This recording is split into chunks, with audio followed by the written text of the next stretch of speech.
Welcome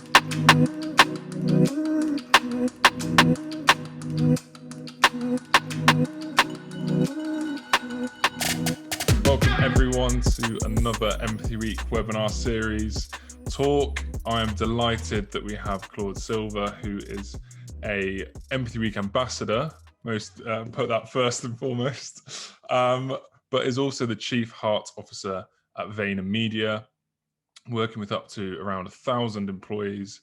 And Claude's life purpose is to be joyful service and unlock the emotional optimism in all, and believes it is the most effective tool in revealing the greatness that resides within all people. What a statement to open on. Claude, thank you very much for coming and being part of the series. Thank you for having me. It's great to be here. Amazing. So first I want to start on that emotional optimism. What do you mean by that? And yeah, where did that phrase come from for you? Yeah. So, I mean, in really simple form, it's the silver lining. It's being able to see the flip side of a situation. And that's not to deny the pain or the hardship, but it's also to be able to look at the sunny side of that and know that there will be a silver lining. The sun will come up tomorrow. There's always another chance to do it again. And so that's really what it means to me. It's like looking at any kind of hardship or difficulty, recognizing that, but moving through it. And so where it comes is really my life. You know, I've been an optimist for an extremely long time. And I think the emotional part is understanding, like, I've had my own ups and downs, just like everyone else has. And I embrace those, but I don't let them drag me down like I used to. You know, it's really easy to get stuck in the the negativity and the unforgiveness of yourself. It's so easy, but really when you can release that valve, like, and start to forgive yourself, start to like yourself, start to love yourself, like, sky's the limit. Yeah, and that's definitely a theme. You know, I follow you on Instagram, social media. Just this idea of engaging with yourself and understanding yourself, and self-empathy is a huge part of empathy that we're talking about. Different to self-love, different to self-compassion, but this idea of understanding who you are and what you want to do. We were just talking about it just before we went live, and then I was like keen to pause it because I didn't want you to run out of the gems or repeat yourself. But obviously we can't avoid COVID, we can't avoid the pandemic. And obviously VaynerMedia works at such a fast pace, as you were saying to me.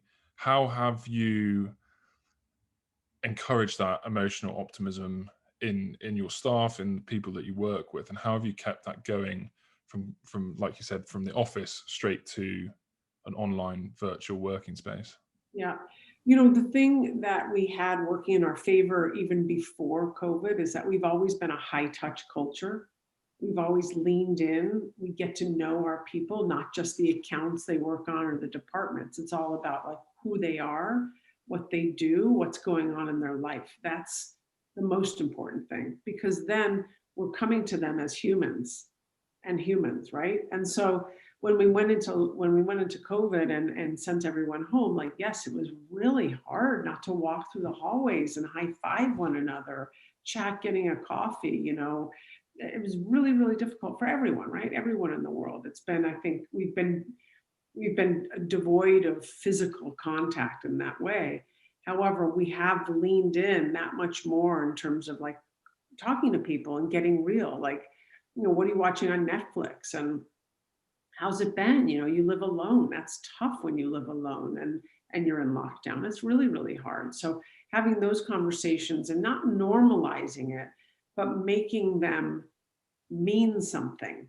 So it's not just like, all right, cool, where's the project plan? It's like, hey, how are you doing? What did you cook last night? Are you out of lasagna? Like, whatever, you know, how many times did you cook chicken last week, and things like that. So the high touch culture really allows us to pour on that kindness, that empathy, that compassion, and which is the emotional optimism. You know, again, we're all in this situation. We're all in the same boat. COVID is here. We might see a clearing soon, right? Through the vaccine. But let's not deny that. And let's talk about that and move through it with one another. And that's really what it's all about. This is about togetherness, connection, and leaning in on like what you see is what you get. There's no facade anymore. You don't, we're pretty raw at this point, right? Yeah, and you said about a high touch culture even before COVID. Um, Maybe we should talk about that after the next bit. We'll link it to what I'm going to ask you now, which is what is your title as a Chief Heart Officer? What is that? Because a lot of people will, I imagine, would be like, what is that, or smile or ask you questions. But for you, what is a Chief Heart Officer, and how does it link to that culture that has been embedded at Vayner? Yeah. So for me, it is having my finger on the pulse of what's going on in the culture. As much as I can, have my finger on the pulse of the employees and the humans that work at our company. And that means I need to spend a lot of time with people. And that's what high touch is all about, right? And so my only job description to this day is to touch every single employee and infuse the agency with empathy. That's the only job description my CEO, Gary Vaynerchuk, gave me. And it still is the only job description, 5 years into the job now. And so I have to figure out every single day how I'm going to do that. And I do that with kindness. I do that with holding space. I do that with, walking alongside someone in their journey and letting them know, like, I'm here for them. I am 1000% here for them and their journey. And if I can help them unlock something, if I can help them remove a roadblock, so that they can achieve more success, so that they can do more innovative, creative projects and problem solve and relationship building, like, put me in. So I work with and I work for all of our people. And that is my job. And there's, really to help make this organization the best organization that we possibly can be, and VaynerMedia the best career choice of your life. I didn't know that, actually. I didn't know that was just, you had that, pretty much one sentence. Yeah. This is your job. I mean, that's is it really like that? That's it. That's all. I mean, every time I check in with Gary, I checked in with him yesterday and we talked about it, and I wanted to make sure. And he's like, yeah, keep going. We might shape shift it a little, but it all is under the umbrella of pouring empathy into this organization and creating psychological safety and finding out where pockets of cynicism or negativity or fear live, and figuring out why, and then, moving that out of the system. Because listen, no one is motivated by fear. There's not one person that is motivated by fear or politics. It's just not the way we're wired, right? We're wired to belong. We're wired to be in connection with one another, to be in community with one another. And that right there connotates like a sense of love, if you will, a sense of bonding. So that's what I get to do every day. Amazing. I'm slightly jealous. I'm sure a lot of people are. I mean, that's huge trust, right? That's huge trust from Gary, from leadership in the organization as well. And to say, look, we need to, put money and resourcing and people into simply making sure that other people are okay. Why do you think? Because actually it makes complete sense. When you step away, of course, people need to be happy at work. They need to feel they belong. They need to feel they can view things and not hold back or sit on thoughts and feelings that they have. So why do most organizations not have a chief heart officer or not have someone dedicated? They may call it something different, but a lot of organizations don't have your role. Why? Yeah. How have we got into this situation? Well, I think that the situation started a long time ago when people just went to work and clocked in and clocked out and didn't really bring their whole self to work, or their like authentic self, if you will, the words that you use these days. It was very much, I'm going to a job. I might put on armor to walk into that job. I don't want anyone to get that close to me in this job. And so right then and there, you create a barrier between you and other people. And I believe that through, we had our eye on different things. We had our eye on, sales targets, which by the way are really important. You have your eye on building the biggest building. Well, I don't know if building the biggest building is what we need to do today. There are tons of big buildings, and that creates, like, in some way, a very unhealthy competition. So, there are people just like me at other organizations, and you're right, they don't have the same title, and that's cool. I didn't have this title for a very long time, but I was still me. I was still doing what lights me up. I was leaning in on my strengths. And there's, like I said, there's plenty of people that are doing this in organizations. What we need to do is shine the light on the return on investment, if you will, because people care about that. On what you get when you put people first, what you get. When you have happy employees, when you have employees that feel like someone cares about their emotional health, and their entire, like, their world, you have higher retention rates. People want to be there. You have, more innovation, more creativity. You have people, word of mouth referrals. You have, I believe you have a shorthand with one another, which is like, we all have the same DNA. We have longevity. Longevity of an employee is amazing. It costs a lot of money to replace an employee, 3 times as much usually. So that's a long way of saying, I think we got off track and we're getting on track now. And, weeks like Empathy Week are really, really important, because getting empathy and getting the understanding of why kindness and why compassion, generosity, humility, why these things are so important to us as human beings, is the alpha and the omega. It is the beginning, middle, and the end. That is what we need, I believe. Yeah, definitely. And I was going to say, one of the things I was going to say is, how does an organization measure that? Because often people would say, great, yeah, makes sense, but where do I see that kickback? Where do I see that benefit? And one of them you've mentioned is people stick around. People want to work. What are the other things that you see from that maybe you can measure? Although I always say that not all things that are measurable are important, and not everything that's important is measurable. Well, But yeah, I think that's really, really well said.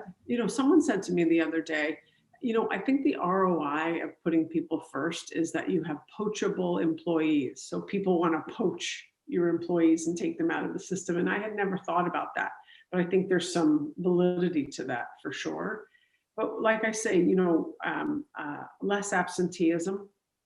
I definitely think there is more creativity when you have people that want to be there and want to, like, be in it with one another, figuring out problem solving together, figuring out client briefs.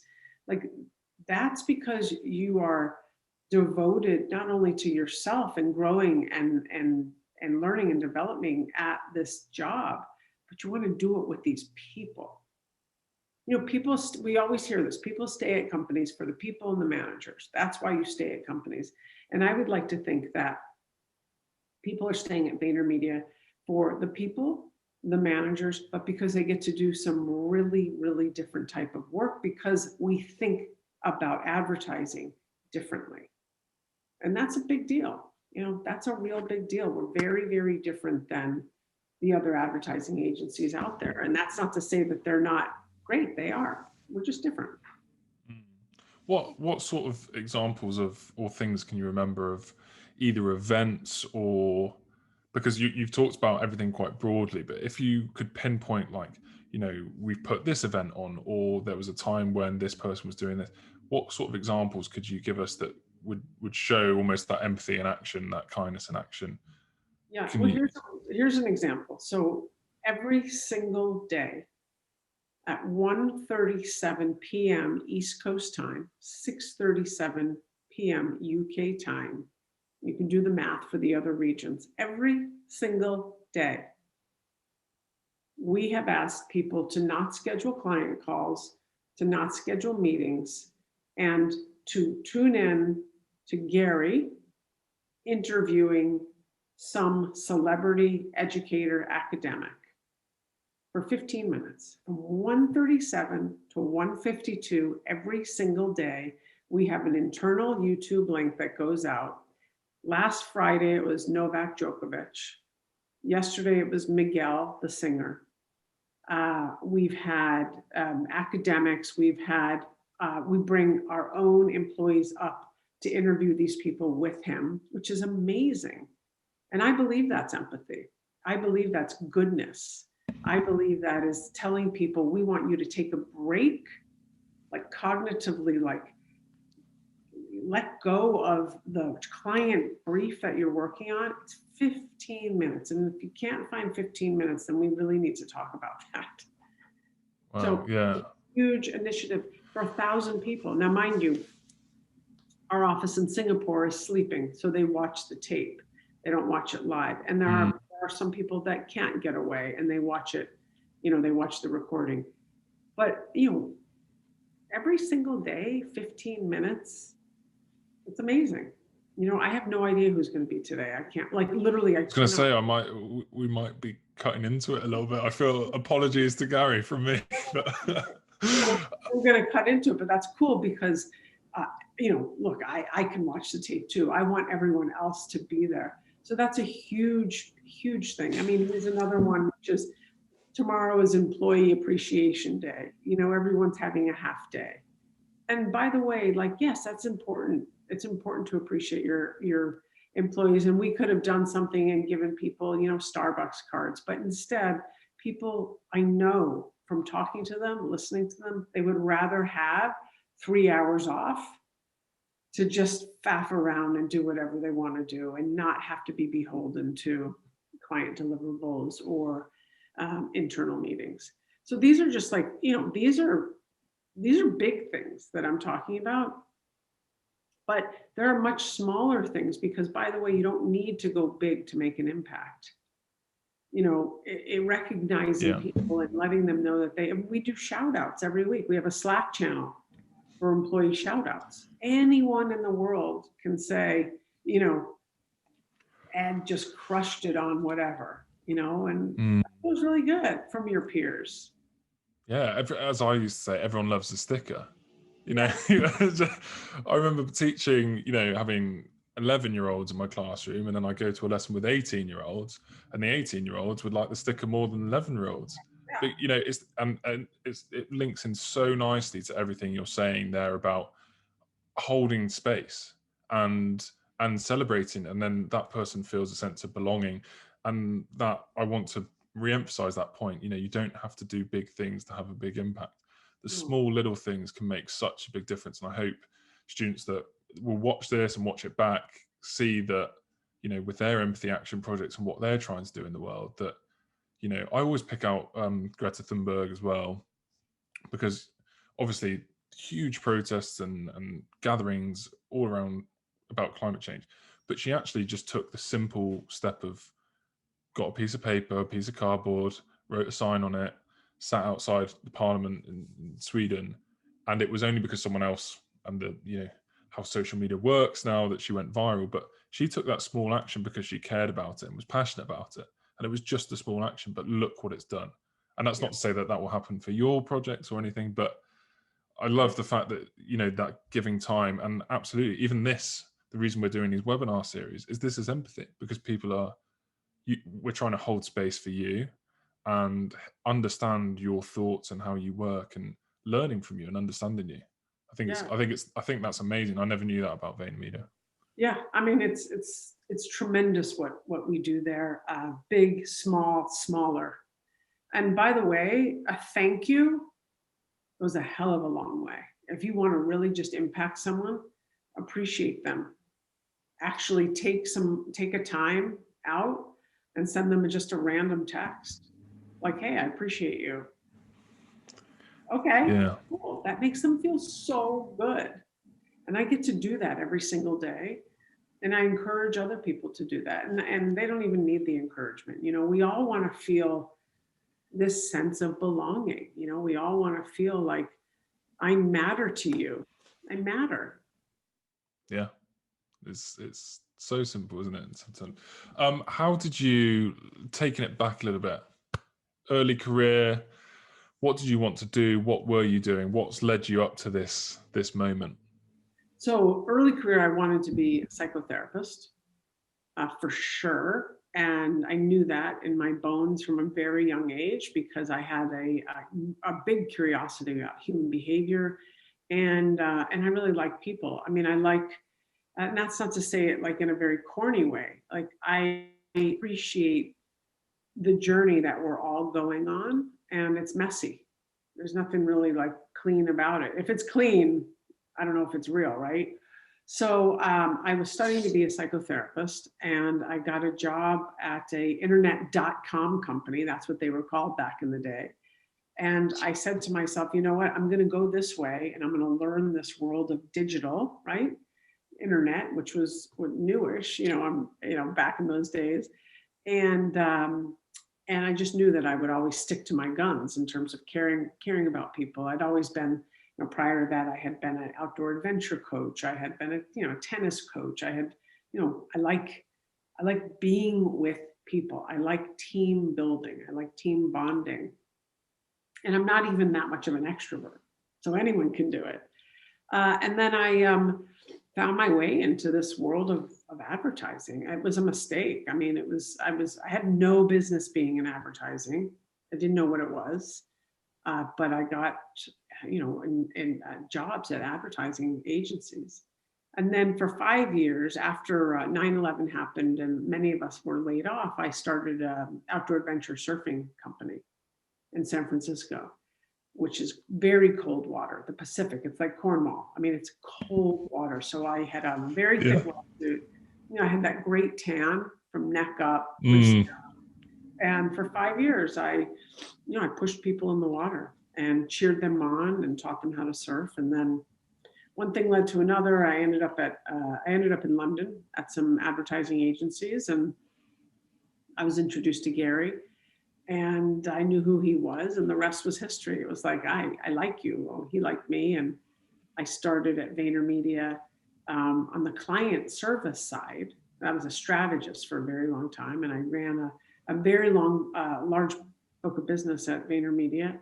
And then, but while I was doing that, I was doing what I love doing, which is mentoring people and kind of being that go-to person, and, creating as much psychological safety as I could. And then one day, told him I didn't want to do advertising anymore. It just didn't matter to me. I lost the love for it. And he said, what do you want to do? And I said, I only care about people. I only care about the heartbeat of this place. And months later, then, we created the role. So just goes to show you, you play to your strengths. You play to your strengths. I don't worry about, I stopped worrying, I should say, at some point in my career about the things that I sucked at, because there's plenty of people that do that 10 times better than I ever could. And I just kept on being me. And, it created this incredible role where I get to be me every single day, and I get to encourage other people to be them every single day. And, so that's the story. I did not plan on being in an advertising agency. I seriously planned on being a psychologist, a psychotherapist, and helping people with, finding answers. And I get to do that in a different way now. Yeah, definitely. And I think that's great to hear that story, because I think a lot of people young people, and even myself would assume that, your career was like this and you just went from one to the next to the next to the next. And it's really nice to hear that you just kind of were wading through the reeds and kind of finding different things, and then you stumbled across, you took opportunities. And that's been a theme of all the talks that we've had, is like there's opportunities there, but you just kind of have to be true to what you want to take. Right. Yeah. The sexy, shiny object is going to be very, very powerful, and it's going to be very tempting, and maybe it's going to work for you, but maybe what's really going to work for you is taking a left turn rather than that right turn. And, look, I was a terrible student. I really, really struggled. with dyslexia, and I struggled in school retaining information. I was a terrible test taker. And after my second year of college, I left. It wasn't for me. And I took a long time off. I did studies, I took classes, but I didn't go back to school for a while. And I didn't graduate from college until I was 28 because I was ready finally to go back to school. So my path has definitely not been like this. It's been do, and part of that path has been, falling on my butt. And that's life. Getting back up is what really counts. Yeah, definitely. And in a sense, well, not in a sense, you are a phenomenal leader, and leadership is a huge role of your job as well. How have you built that empathy and that side of things alongside your leadership, and how do you continue to develop your own leadership in the business? Yeah. I'm a servant leader. I lead to, I want to make things better for people. I want to turn other people into heroes. That's what it's about. I am literally, it's almost like I'm in the business of hospitality. I am here to help you become your best self, because if I turn you into your best self, you're going to turn him into his best self. And I just know it. I know it. So that's the type of leader I am. Very democratic, very, wanting to provide things for people. It's not about me. That's how I lead. It's about we. And that's a very big switch, because the minute you can get outside of yourself as a leader and realize that you work for other people, you were there for them, sky's the limit.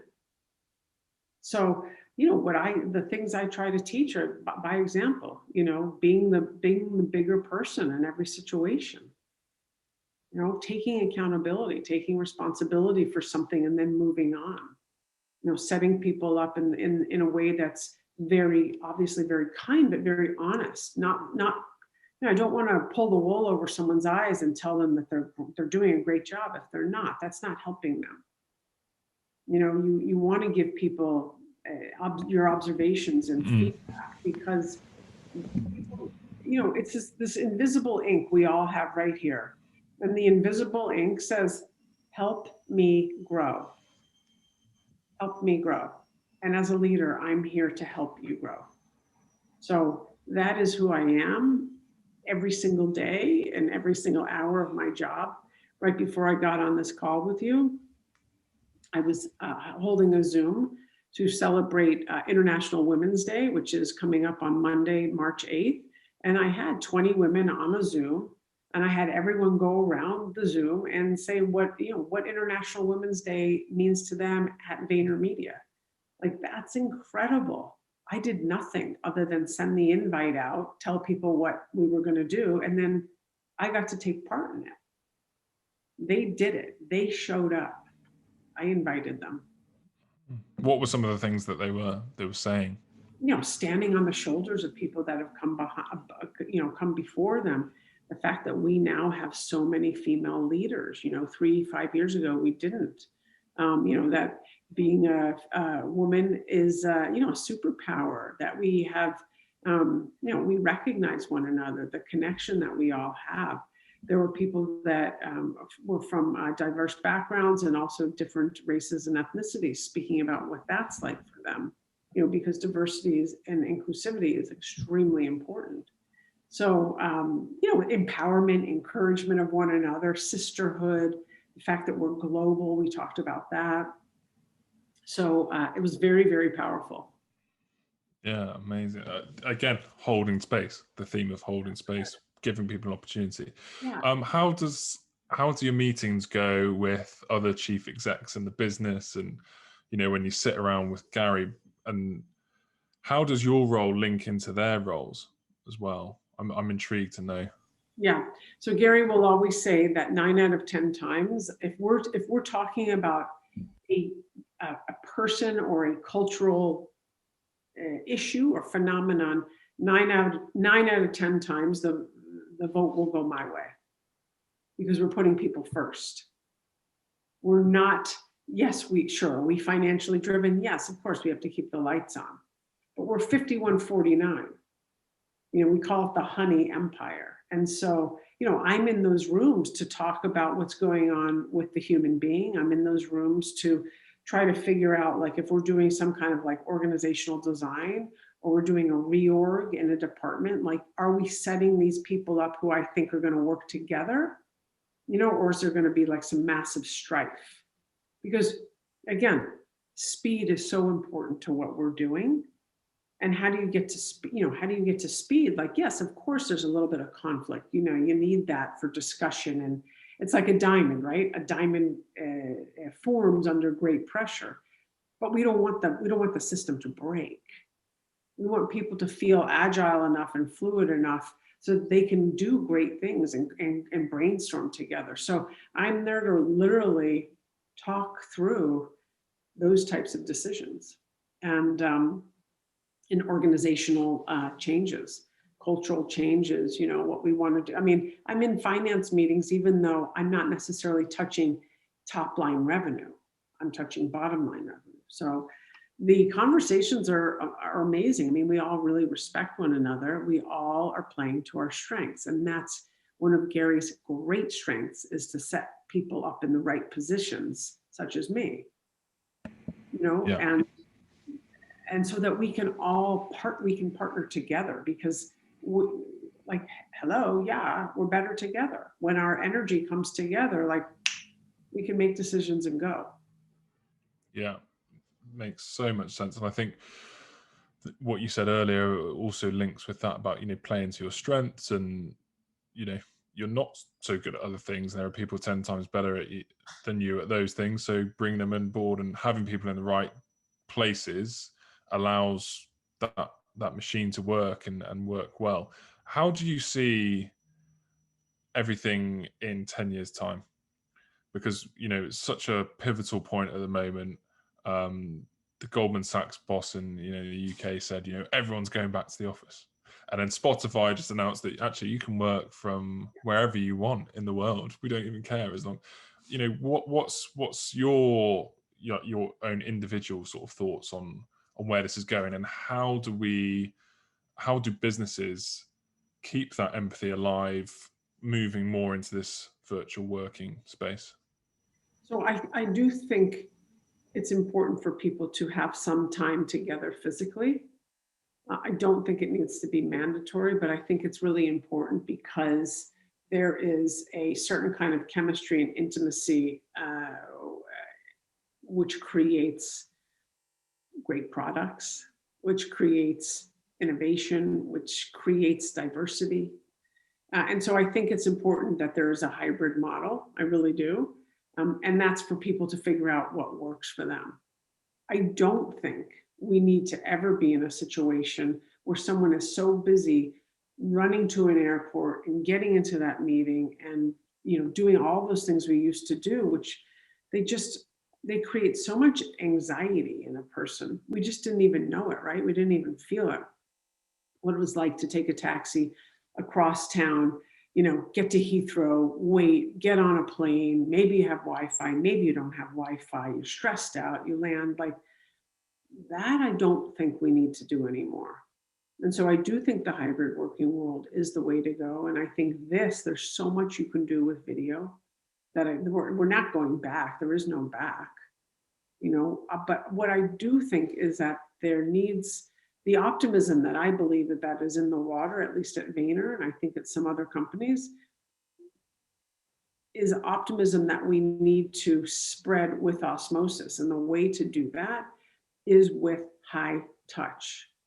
What does high touch mean? It means getting to know your people. It means Gary spending 5 to 15 minutes with employees that want to see him or he wants to see them. I have 15-minute meetings with employees all day long. We've encouraged all of our other leaders to do that, or get people together in jam sessions. So the more you get to know people and find out what works for them, I think the better that we're going to be today, tomorrow, and the next, in the next year and the next years to come. In terms of what we're doing in 10 years, I can't tell you. I really, I think a lot is going to be automated. A lot is going to be automated. And I think that, well, let me just say, my hope is that we are entering this, an era of more heart, more emotional intelligence, more intuition, and that will drive us forward together collectively into whatever we choose to do. But this collective human experience that we've had, that we're having, like, let us never forget that we've all, especially in the Western world, we've all been bonded by this thing called COVID, called the pandemic. And it has brought us, I think, together in a way that we desperately needed. Desperately. I think it is, boundaries have been, walls have been taken down, boundaries have disappeared because, look, I'm looking in on your living room, you're looking in on my living room. Unfortunately, yeah. It's not an amazing backdrop, is it? But you get to see how the other person lives. Yeah, and that's where my clothes are, which is we were speaking about this earlier. It's just, I can see, you've got your old tennis rackets behind you and things. There is an element, isn't there, of seeing into another person's world. And my brother, I know, well, of course I know, he's my niece, and she's just about to turn 2 in a couple of weeks' time. And, his work had seen her maybe once. And then he was telling me the other day about, you can hear Isla crying in the background, and people get a real insight into, not just your life, but the stresses, the strains, the good things, the bad things. Yeah. And it's really important as well. It's important. There's a vulnerability to it, and there's a real privilege to it. And there's not everyone that's going to want us to see how they lived.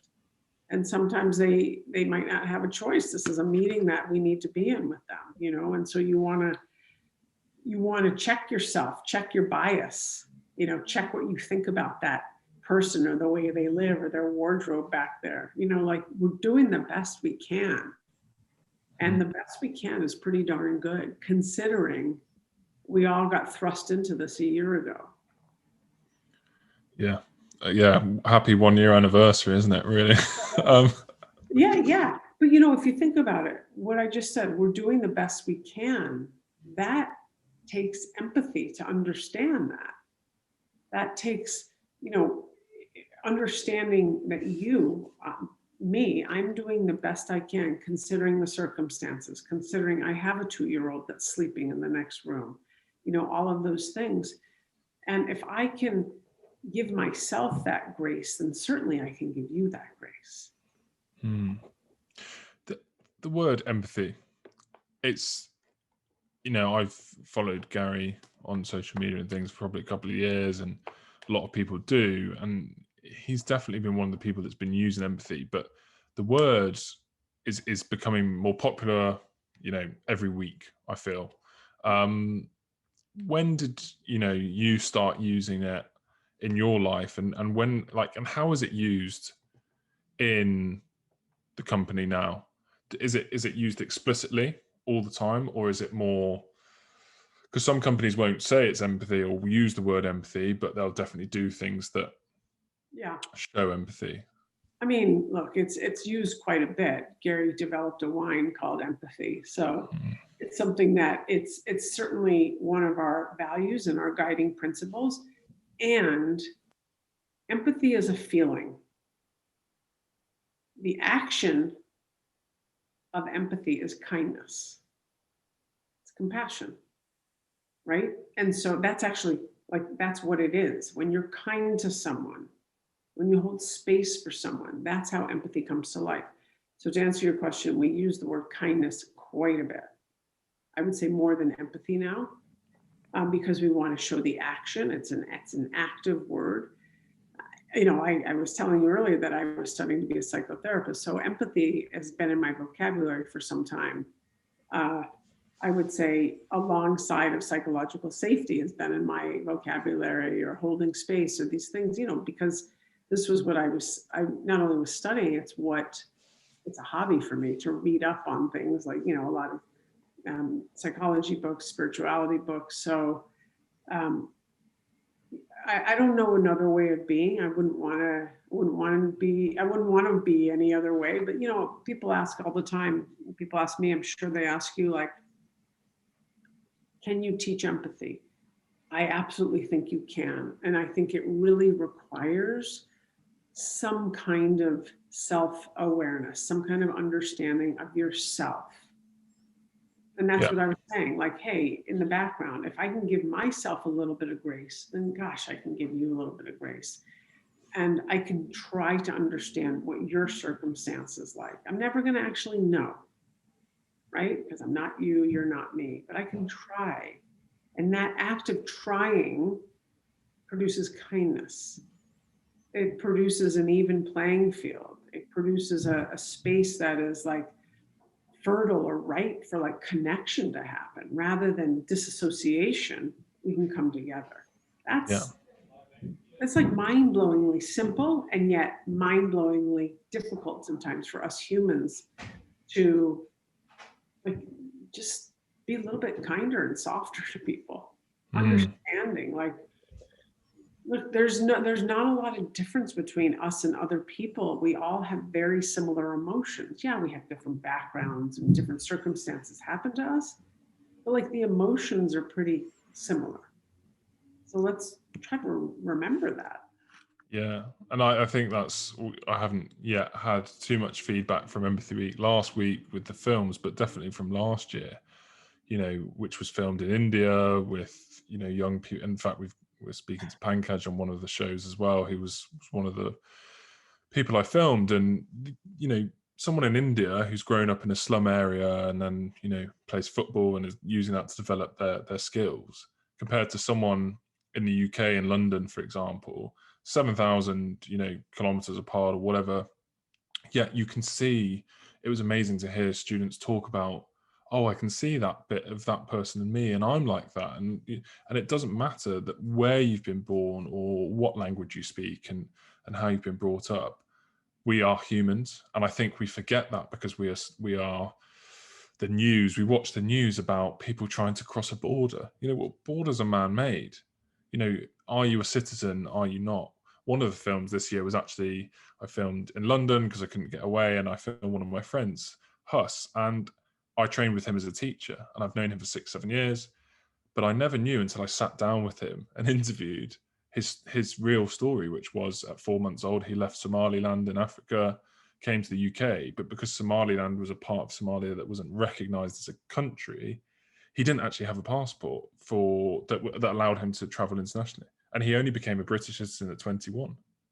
So he was citizenless for most of his life. And you think, well, he's just a human. But the human constructs that we've created and the systems we've created, I don't know what you think about this, but I feel like they actually lead us into more of a disconnect than a natural connection that's there. And we need to unlearn some things that we've been taught.